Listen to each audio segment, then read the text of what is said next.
బాలా, నేను చెప్పే జాగ్రత్తగా విను. నీకు నా పర్సనల్ డీటెయిల్స్ మెయిల్ చేశాను. easy.government.in form number 20D MLA nomination form ని డౌన్లోడ్ చేసి ప్రింట్అవుట్ తీసుకొని మల్కాజ్గిరి ఇండిపెండెంట్ ఎమ్మెల్యేగా నేను నామినేషన్ వేస్తున్నట్టు పేపర్స్ ఫిల్ చేయి. మన పక్కన ఉన్న కాన్స్టిట్యున్సీలో మన గురించి ఏమనుకుంటున్నారు? మంచిగానే మాట్లాడుకుంటారు సార్. అయితే ఇంకో ఫామ్ డౌన్లోడ్ చేయి. అక్కడి నుంచి కూడా మనం పోటీ చేద్దాం. ఒక క్యాండిడేట్ 2 చోట్ల నుంచి పోటీ చేయొచ్చు, తెలుసు కదా వాళ్ళ. ఇంకా బయలుదేరాల. ఫామ్ తీసుకొని మన జోనల్ ఆఫీస్కి వచ్చేసి ఫ్రంట్ డోర్ నుంచి కాదు, బ్యాక్ డోర్ నుంచి. Okay sir, okay.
సార్ ఎవరైనా నువ్వు బ్యాక్ డోర్ నుంచి వస్తున్నావు? ఇంకా 5 minutes టైం ఉంది సార్, తీసుకోండి సార్ ప్లీజ్.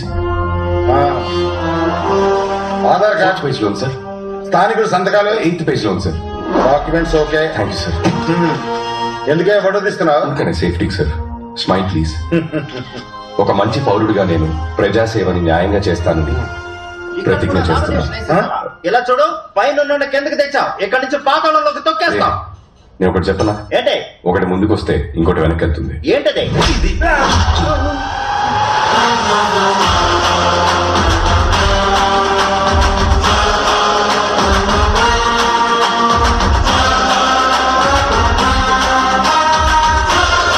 అన్నా, వాడు ఎక్కడ కూడా నామినేషన్ వేసేసాడు. రేయ్, పబ్లిక్ ముందు వాడిని ఏం చేయకండి, సైలెంట్ గా ఉండండి, తర్వాత చూసుకుంటాం.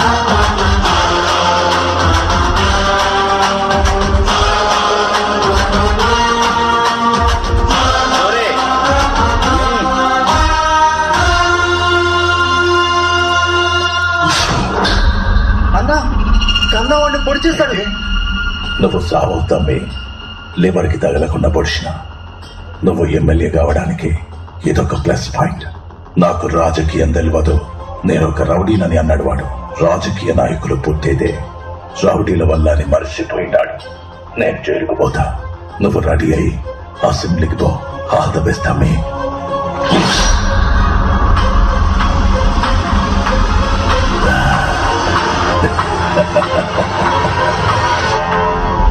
ట్యూషన్ మాస్టర్ ని పొడిచారంట. ట్యూషన్ మాస్టర్ ని పొడిచేశారంట. మారే ట్యూషన్ మాస్టర్ ని కత్తితో పొడిచేసారంట.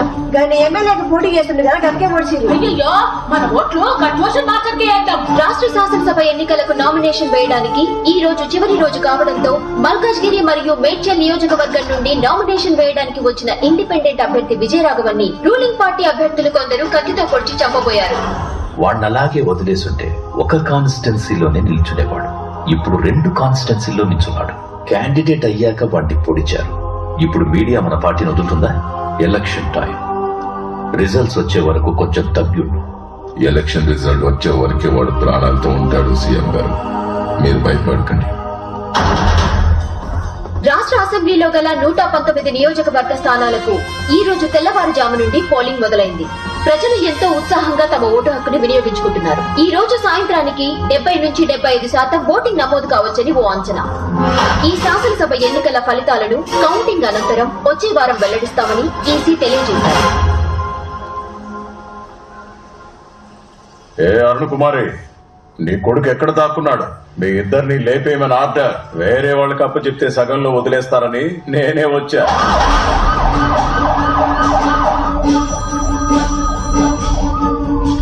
హలో సార్, ఒక బ్యాడ్ న్యూస్. మనం 100% గెలిచే ఇల్లందు నియోజకవర్గంలో ఈసీ ఓటింగ్ ఆపేసింది. కావాలనే చేశారు సార్. అసెంబ్లీ ఎన్నికల ఓట్ కౌంటింగ్ నడుస్తున్న ఈ టైంలో ఓ పార్టీ నాయకులు డబ్బులు పంచుతున్నారని ఇల్లందు నియోజకవర్గంలో ఎలక్షన్ కమిషన్ కౌంటింగ్ నిలిపివేశారు. వాళ్ళు ఖచ్చితంగా గెలిచే స్థానంలో ఓట్ల కౌంటింగ్ ఆపేయడంతో అధ్యక్షుడు రాజేంద్ర కుమార్ సభ్యులతో చర్చించడానికి పార్టీ ఆఫీస్ బయలుదేరారు. ఎలక్షన్ కమిషన్ ఒక నియోజకవర్గంలో ఓట్ కౌంటింగ్ ఆపేశారు. దానివల్ల మీ పార్టీ ఓడిపోతుందంటారా? ఇది అపోజిషన్ పార్టీ సెంట్రల్ గవర్నమెంట్ చేసిన కుట్ర. ఈసారి కూడా మేమే గెలవబోతున్నాం. ప్రభుత్వాన్ని మళ్లీ మేమే ఏర్పాటు చేస్తాం.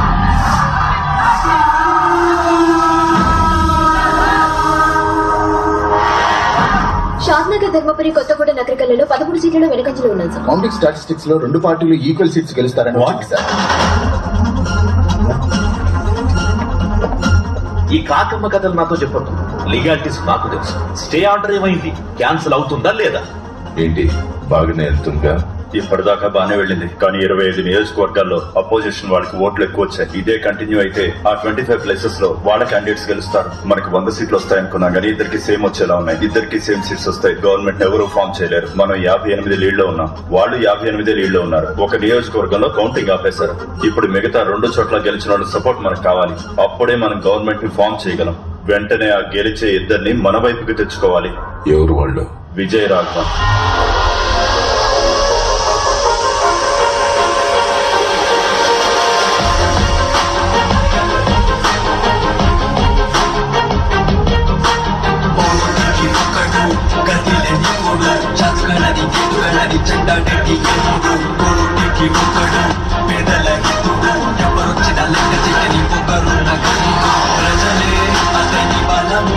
అతని కళమే వేద బ్రతుకుల్లో వెలుగు ప్రగతే అతని గమనం చదువు అతని ఆయుధం యువతే అతని సైన్యం అతని ధైర్యం చూసి వణికెను పరులే మనకై పుట్టి మనతో నడిచి మనకై బ్రతికెరా.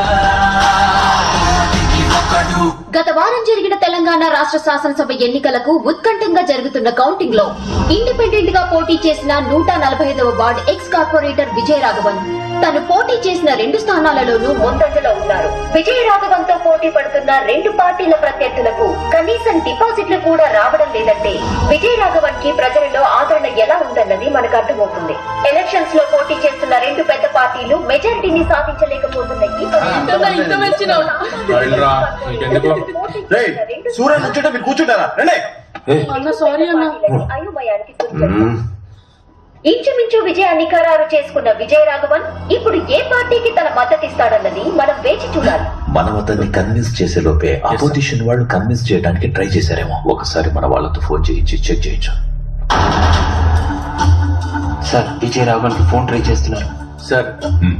ఆల్రెడీ వాళ్ళు విజయ రాఘవన్ కి ఫోన్ చేశారంట సార్, కానీ తను పిక్ చేయలేదంట. మెజార్టీ రాని ఎలక్షన్ అని మీడియాలో న్యూస్ వస్తాం సార్. గవర్నర్ టేక్ ఓవర్ చేస్తారని హెడ్లైన్స్ వస్తున్నాయి sir. Prime minister governor phone లో మాట్లాడుకున్నారు. గవర్నర్ చేతికి రూల్ వెళ్ళకూడదు, అపోజిషన్ కి పవర్ వెళ్ళకూడదు. అసలు మీ చట్టాలు ఏం చేస్తున్నాయా? సార్, వాళ్ళు ప్లాన్ చేసి స్టే ఆర్డర్ తెచ్చారు సార్. దాన్ని ఎలాగైనా క్యాన్సిల్ చేయొచ్చు, కాకపోతే ఒక వారం లాగేస్తారు. ఆ ఒక్క వారం పవర్ లో లేకపోతే ఏమైనా జరగచ్చు. ఆ విజయ రాఘవన్ 2 స్థానాల్లో leading sir. Malkajgiri made sir, confirm గా గెలుస్తారు సార్. పొజిషన్ ఏంటి సార్? సెంట్రల్ నుండి ఫోన్ వచ్చింది. విజయ రాఘవన్ కి ఫోన్ చేసి తనని ఎలాగైనా మన పార్టీలోకి లాక్కోమంటున్నారు. ఏంటయ్యా, ఒక పక్క మనం గెలవబోయే స్థానంలోనేమో కౌంటింగ్ ఆపేశారు, ఇంకో పక్క విజయ రాఘవన్ 2 స్థానాల్లోనూ గెలిచాడు. మన గవర్నమెంట్ చేయిజారు ఉన్న పెండింగ్ కేసులని పుటప్ చేసి సగం మందిని లాగేస్తారు. ఎంత అడిగినా ఇచ్చేద్దాం. పోయి ఆ విజయ రాఘవన్ తో డీల్ మాట్లాడు. అలాగే సార్. నేను ఇన్ని సంవత్సరాలు బయటికి రాకపోవడానికి కారణం సూర్యకిరణాలు తగిలి నా శరీరం మండుతుందని కాదు, నా శరీరానికి తగిలిన గాయం కన్నా నా గుండెకి తగిలిన పెద్ద గాయం ఏంటంటే ఈ ఊరికి నేనేం చేయలేకపోయానే అని. నా ఆశయాన్ని నువ్వు నెరవేరుస్తావని నేనింకా ప్రాణాలతో ఉన్నాన్రా. నేను పబ్లిక్ పార్టీ కోశాధికారిని మాట్లాడుతున్నాను తమ్ముడు. 2 నియోజకవర్గాల్లో గెలిచారు. కంగ్రాచులేషన్స్. మీకు 30C పంపిస్తాం. క్యాష్ అయినా ఓకే, లేదా ఏ సిటీలో ఏ బ్యాంక్ అయినా ఓకే. మా పార్టీకి మీ సపోర్ట్ కావాలి. 30 కాదంటే పార్టీ 50 అయినా పర్లేదు. ఓకేనా తమ్ముడు? ఇప్పుడు 50 తీసుకోండి. గవర్నమెంట్ ఫామ్ చేసాక ఇంకో 50 ఇస్తాం. మొత్తం 100 కోట్లు. ఓకేనా? మీరు చెప్పేది మెసేజ్ లో పెట్టండి.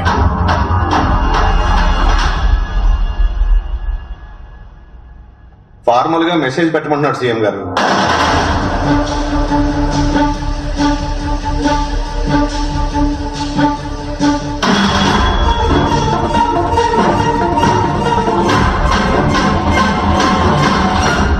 భగీరథ, అతనికి మన పార్టీ వాళ్ళకేవో గొడవలు ఉన్నాయని చెప్పావు. అందుకే అతను రాజకీయాల్లోకి వచ్చాడన్నావు. ఇంతకేంటా గొడవ? కాలేజ్ లో వాడిని సీటు నుండి తోసేశారు. ఆహా, అప్పుడు ఆ సీట్ నుంచి తోసేశారని ఇప్పుడు ఏ సీట్ అడుగుతున్నాడు తెలుసా? సీఎం సీట్ అడుగుతున్నాడు.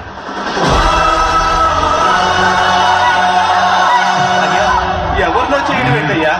మీరేనయ్యా మా సీఎం. పొజిషన్ లో గెలిచిన వాళ్ళలో 5గురిని లేపేమంటారా?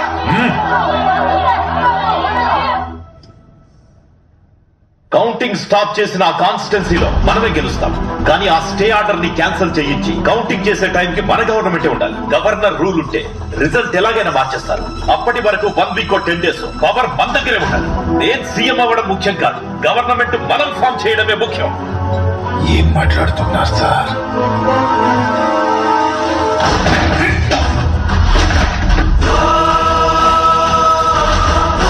ఆపోజిట్ వాళ్ళు అతనికి సీఎం పోస్ట్ చేస్తున్నారట. వాళ్ళిచ్చే సీఎం పోస్ట్ ఏదో మనం ఇస్తాం కదా. లేదు సార్, అతను వద్దంటున్నాడు. ఆ పార్టీ వాళ్ళే అతనికి టార్గెట్.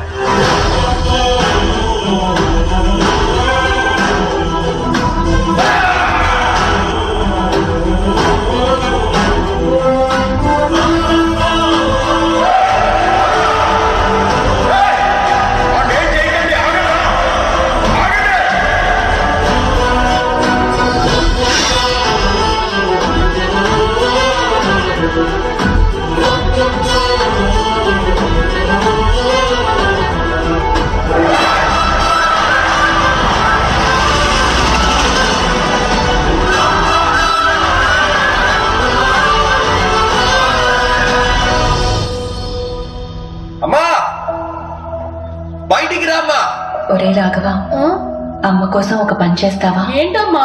నువ్వు కలెక్టర్ అవ్వాలి. దానికేంటమ్మా, తప్పకుండా అయిపోతాను.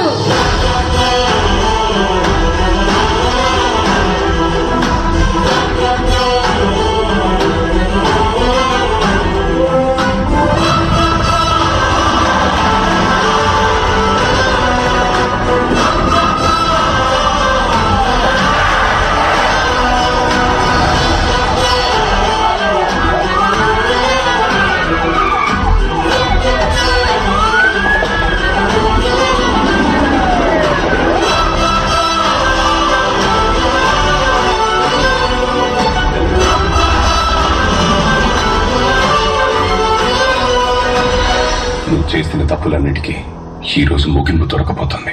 వతలు నిన్ను ఇంచు ఇంచు లెక్క తేలుస్తా. అరెస్ట్.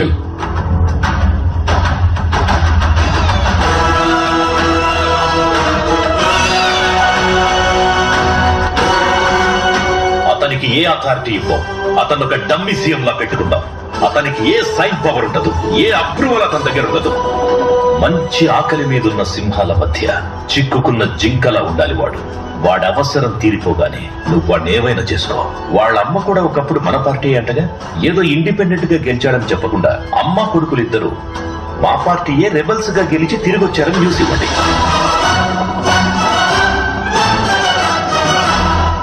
ఏంటి మిస్టర్ భగీరథ, నీకు బాగా తెలిసిన వాడేగా, ఇంత దూరం తెచ్చుకున్నావు? సింపుల్ వ్యక్తే కదా. చూడటానికి సింపుల్ గానే ఉంటాడు, కానీ ఊడుము పట్టుకుంటే అస్సలు వదలడు. మామూలుడు కాదు, సాధించకుండా ఏది వదిలిపెట్టాడు. మహా ముదురువాడు. ఇక్కడికే వస్తున్నాడుగా, మీకే అర్థమవుతుంది.